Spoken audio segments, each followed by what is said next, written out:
عليكم ورحمة الله وبركاته. ازيكم يا حبايبي؟ احلى سناك بقى في الشتاء وحاجة.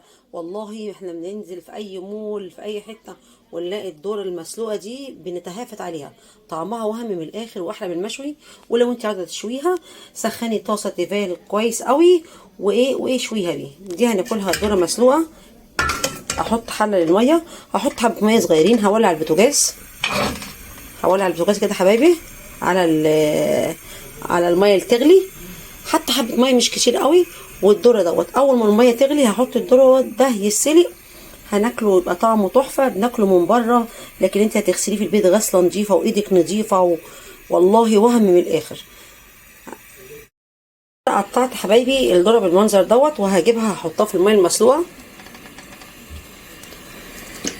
صلوا على النبي يا حبايبي وزيدوا النبي صلاه. والله بتبقى طعمها الذره دي وهم من الاخر. حاجة عاملاها ببيتك ونضيفة وزي الفل. هغطي عليها وهسيبها لمدة تلت ساعة كده تستوي وهوريها لك. حطيت المية يا حبايبي اللي بتغلي وهحط كام معلقة سكر. دي بتدي نتيجة حلوة أوي للذرة.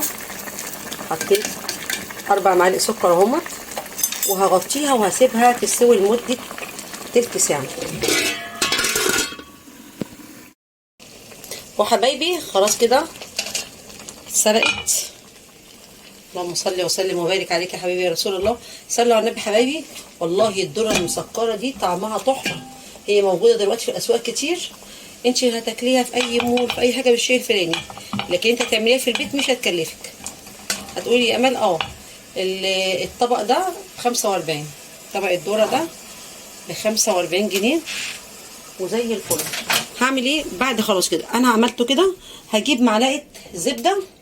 بسم الله اللهم صل على سيدنا محمد. معلقه زبده، يا ريت تكون زبده بلدي لان الزبده البلدي او النيوزيلندي هي اللي بتديها ريحه وهم من الاخر. بتتعمل كده بتبقى تحفه.